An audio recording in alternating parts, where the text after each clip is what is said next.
Captain Dude, what are you doing here?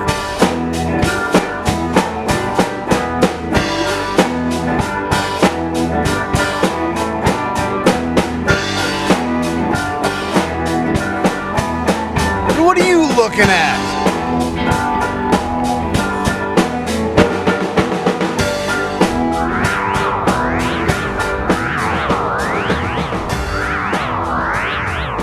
Loadcast!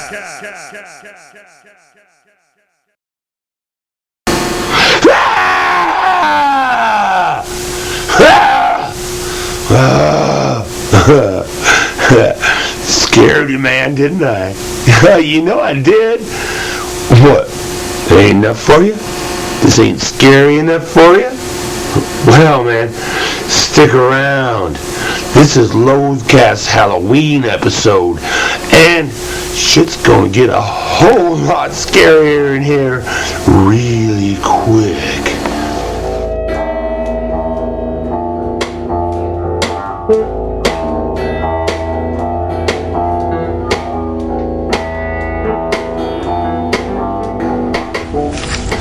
So, Halloween, October, is a rather scary time of the year. You know, that's when it really starts getting dark early. You know, towards the end of October is when, 6 o'clock at night, 7 o'clock at night, it's dark. It's cold, it's blustery, the wind blows, the leaves are dying, they rattle in the trees.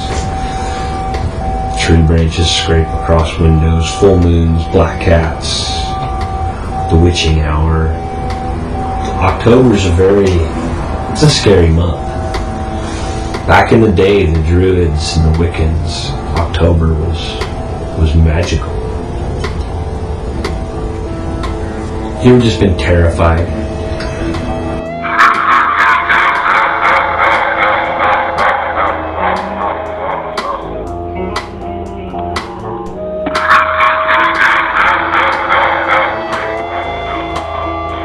Hey, everybody.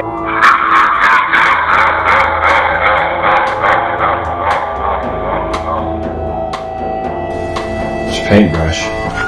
That's when I was painting the green wall. I think that's sped up because I'm pretty sure I didn't paint that wall that fast. Well, Maybe I did. I was gonna say maybe you should come and paint my house. Had some really strong coffee that morning. Apparently. Yeah, you're moving pretty fast. Oh, who was that? That was Kirk, and that was Regan, and that's Owen, and I don't know who that is. I probably should, but I don't. It's a pretty cool elevator. Yeah, it is. We need some elevators like that. Some old warehouse elevators. Big closing, Yeah, clapping with a doors. gate. Yeah, Is that Regan? that's Regan Roberts. So here they go. Wonder where they're going. They're just kind of looking at me. Hi, Regan. You smell in your armpit. Yeah, a little fresh. In we go. This is my new pad, fellas. Check it out. I got 32,000 square feet and mannequins dressed in friggin' lingerie. I play out my sick fantasies here. This is one of my sick fantasies. There's a girl. It rubs the... It rubs the lotion on its skin or else it gets the hose again.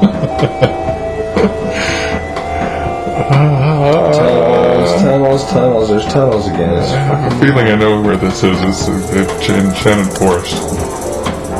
Where? Enchanted Forest in Salem, Oregon. Where's that?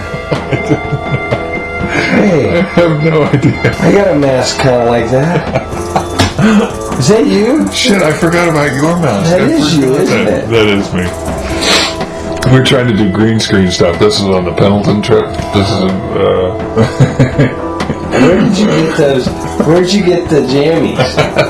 they're my red long johns. God, I gotta get me some of those. You should get you some of those. Do they have a butt flap in them? No, they don't have a flap. They got a slit. So they're So, I really won't have to admit that. Now I'm traumatized. They're women's. They're women's. Hello, my name is Captain Black, the noted raconteur and cat wrangler. Halloween is a dangerous time. Every year, thousands of children fall victim to poison candy, razor blades and caramel apples, and creepy neighbors who use the anonymity of costumes to cop a feel.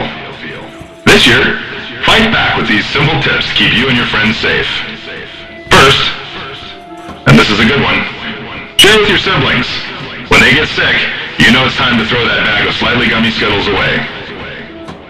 Second, if you get a caramel apple, use a chef's knife to chop into it.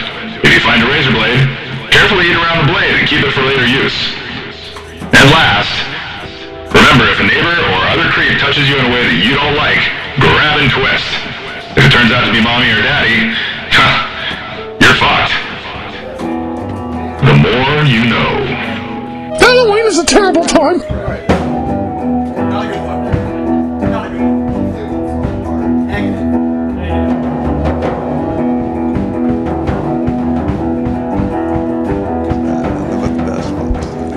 Welcome, ladies and gentlemen, to the exciting debut, the pilot episode of the all-new BS Music Show. That's right. So what are we here for right now? Well, I'll tell you why we're here. Today, on our pilot episode, the first crack at this whole concept, we're going to talk about the new releases in the Load Music universe involving the various people who have contributed music, especially over the last year. As today, You implying we're going to pimp some product? That's right. Load Music Volume 3. This is all music that appeared in Loathcast during the third year of That's Loathcast, correct, right? yes. And here you get the opportunity to grab the full-length songs without anything talking over them, the full uncompressed files. You can take the CD, throw it in your car disc chamber if you still have one. Haven't upgraded to the little portable things. Well, it's just nice to have an artifact sometimes instead of just an MP3. You can go look at it, you can show it to your friends. It's great. It's a good poster. It serves many purposes. But I suggest you And buy where can it you now. purchase it? Well, at loadmegacorp.com, you can go to the Load Music store, and there you can find T-shirts, music. We have books. Patrick Daly, some of his best writings. Is that on the music page? Well, that is not on the music page. It's just part of the general idea of merchandise available. That would be on the book page. Thank you very much. Yes. Oh, where's that spot? That's I want to the make sure spot right Clint over can here. see it over here. There you go. Very good. I myself want to point out that I've listened to the Load Music Volume 3 a few times, and I really Who is have, on the Loath Music Volume 3, Dave? Well, we have BNR, we have Thistlegiven, Phonics, we have Influence, we have The Pie, we have Owen R. Smith, new contributor. We have Bombay, Jason Chastain, of course, always contributing great ideas to songs. We have the Phonics, Plaza Phonics, Art Gibbs. One of my favorites, the Friday Night Band. Oh, yeah. Well, actually, it's not the Friday Night Band. The song's called Friday Night. The Loathe, the live show band. Jesus, I think it's one of my favorites. I might remember what the hell it's called, right, Dave? Well, that's right. I would think so. But that's good, funny stuff, and it gives you a great example of the lo-fi element of the hi-fi sound you get with the combat. We also have Two Stroke Blokes featuring the captain right here, Marmalade, Lael Grant, and that pretty much covers and the great 182-word theater part 1. Got to check that out. Hey, you know what? I hear that we've planned an interview segment. We even have an interview segment. I forgot we have that too. Now that's kind of curious. We'll see what that's all about as the night goes on. So, how about, is it time for that interview? Yes, I think it Why don't we is. break for the interview? So, this was at the Garage Jam to prepare the music for the Halloween episode we're listening to and watching currently. And Dave stepped in and interviewed Owen, who's become an amazing contributor in addition to the Loathe family. Loathe family. Yes, the little Yes, family. Sure. yes. So, enjoy the interview. So what's your most interesting moment playing on stage? Weirdest thing? Well, the most horrible thing was when my high school band played in this Battle of the Bands at the Roseland. Yeah. And we It's what it is. You don't have a bunch of breweries. we played on the main stage and we sucked pretty bad. But hey, you can say that I played on the main stage at the Roseland. Not bad. We have Very good, very good. And brewery in Raleigh. other than that, what's your most favorite moment that you may have had playing on stage? Tell him he's got good juju from work. I don't know, man. I think actually a lot of the best moments playing guitar have been on stage. Have been when I was in high school, when I was in the jazz ensemble. Okay. And we were pretty good. So that was definitely a good time. Very good, very good. And did you enjoy yourself tonight? Oh yeah, totally, man. It was awesome. Well, I hope to see you back here Definitely. in Shea Cave Dave. Wow, Owen, that was great. That was really a fun night. It was great to talk to Owen, and he's really welcome aboard. Welcome aboard to the Loathcast Music Corp there, Owen. We really appreciate your involvement. He's an amazing contributor, already producing so much. But I want to know when you get a byline above the fold, buddy. So, is this time we should maybe take a quick break? I think we should take a quick break. Okay. We'll be back to you after these short segments, messages, and information. And remember, A few words from our sponsor. wait,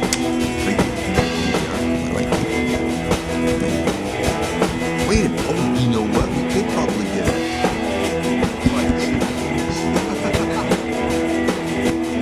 You're listening to the Loathcast. Fuck you! I'm Dave, and today I'm gonna teach you how to tune a guitar that won't take a tuning.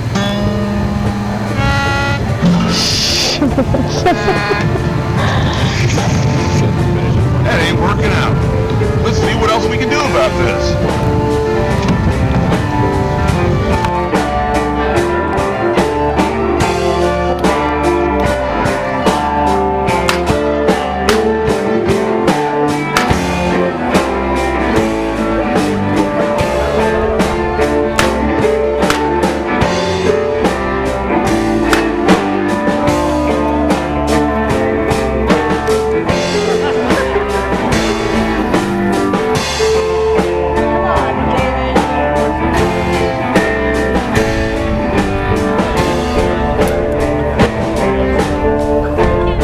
I heard an anguished groan.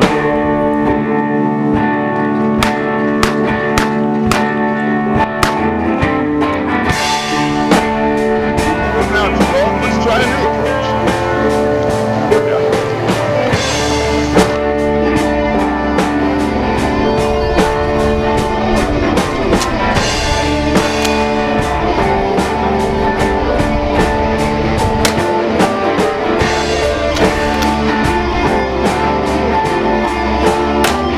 Oh crap!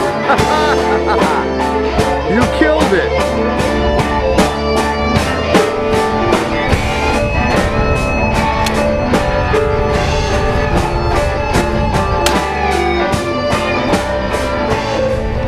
And that's how you tune an untunable guitar.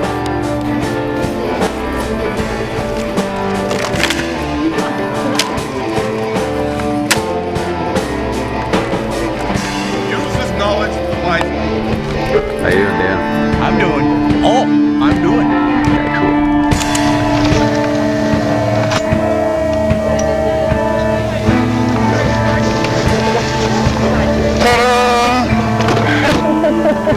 Down there, the bullets will go in and tear up and ricochet. There's 5 houses over the hill. Yeah, I'm good. Okay?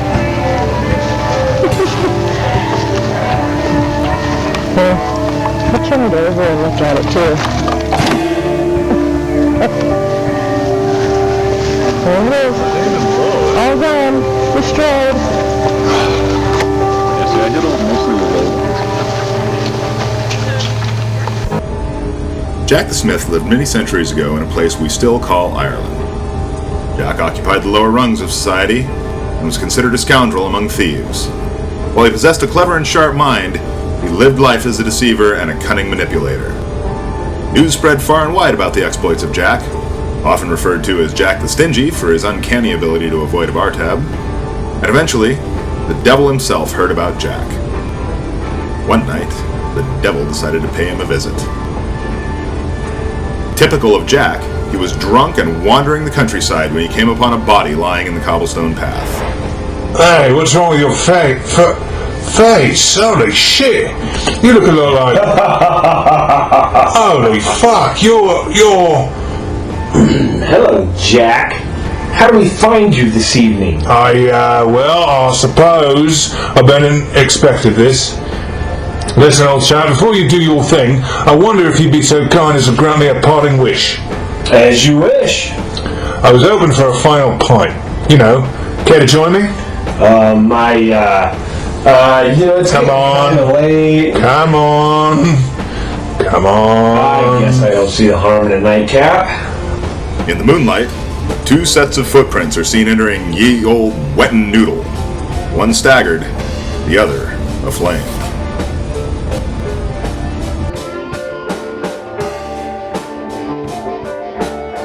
I'm Owen. I'm Steve. And this is Charlotte the Magical Spider. Charlotte had 8 legs, but I hardly ever saw her use them. Usually she was content to huddle herself in the corner, eyes pointed to the door, watching, judging. When I first moved into this apartment, I started feeding her ants from around the kitchen sink. I suppose I took a somewhat antagonistic pleasure in killing the goddamn pests and feeding them to the magnificent Charlotte, who ruled over the bathroom with regal dignity. I first noticed something unusual when I sat down in the toilet one day and she lowered herself to eye level. I blew at her and she swayed back and forth on a single, glistening strand. "What do you want, Charlotte?" I asked her absentmindedly, secretly wishing she would just head back into her corner so I wouldn't be tempted to squish her. "Sst," she hissed back at me. "Are you talking to me?" I asked her. She held her ground and I leaned closer. "Hey," she warbled in a pitch so high it was almost indiscernible. "The fuck?" I stood up and pulled my pants up. "I hate ham," she yelped in her strange voice. "I want more ants, not ham." I thought, clearly this is a sign there is a God or there isn't. Either way, something terrible and serious was happening.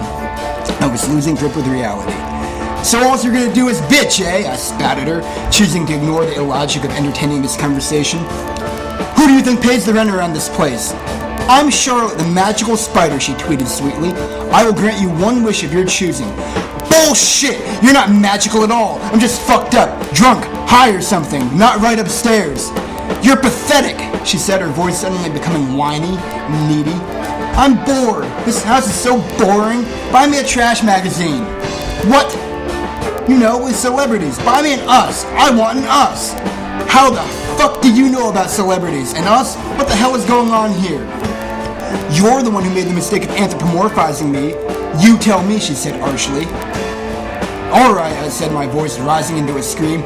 "Time for you to get back into your corner. I've had enough of this badgering." "Could this be more boring?" she asked, rolling at least 3 of her eyes.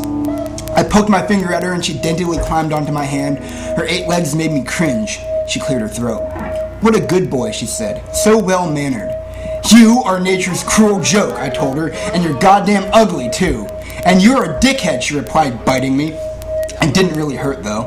"Now your finger is gonna turn gangrene. Now your whole hand is gonna fall off." "You're not that kind of spider," I told her. "All this does is piss me off." "That's fine." "Why? Just why?" "Welcome to Loserville, population U," she squeaked, clicking her legs in delight at her joke. That joke sucked, Charlotte. She was silent for a couple seconds, letting the rebuke hang.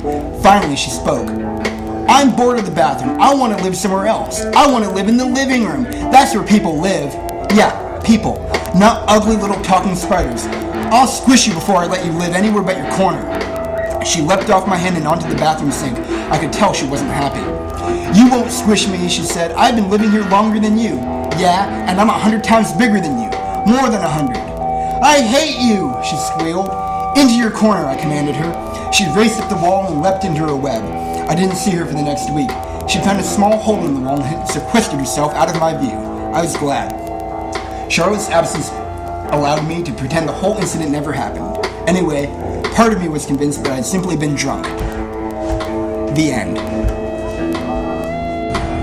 And when we were building, when we had just finished the foundation and we were fixing to slab the floor with concrete, we were out there doing buried, utilities.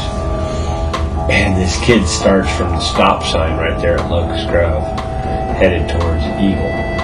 And he popped a wheelie, and he rode the wheelie all the way past our job site. I would say probably a good 200 feet, maybe even 300 feet, and then ate shit. Oh fuck! Oh fuck! Over backwards, did he go over backwards, or did he go forwards? That's always my fear. Doing that, and then the bike goes away, and you end up face first on the concrete. The bike went backwards. The bike went over. And he went over. And he went over backwards. Oh, Jesus. That's as bad. There's no good way to come out of that, really. He let go of it, and the bike started doing the one wheel shimmy. And it ended up in the canal. Was he alright? Yeah, he was alright. His pride wasn't. And we all laughed at him. Yeah, I mean, when he hit the ground, yeah, it probably hurt, but he got up and walked away. I mean, he got up like right away and started walking over to where his fucking bike was. And it was in the canal. It was nasty. It was fucked up. It was funny. We all laughed. Beautiful bluing on this ancient thing. Probably made in 1913. I'll tell you a little more history on it at another time. So, I'll demonstrate. This has to be pushed in by your hand. At more than 5 yards, this is hard to hit the broadside of a barn with.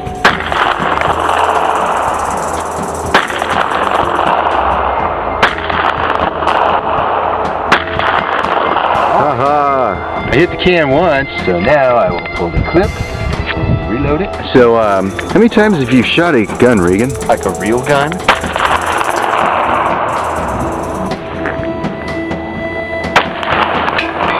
Woohoo! First, second try. Shot. Now's the challenge. Wow. Ladies and gentlemen, we have a jam. We have a jam. You take over the camera, I'll fuck with the gun.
I went to this private school when I was in 5th and 6th grade, and it was built around this old house in California. I was in the Bay Area. It's a private school.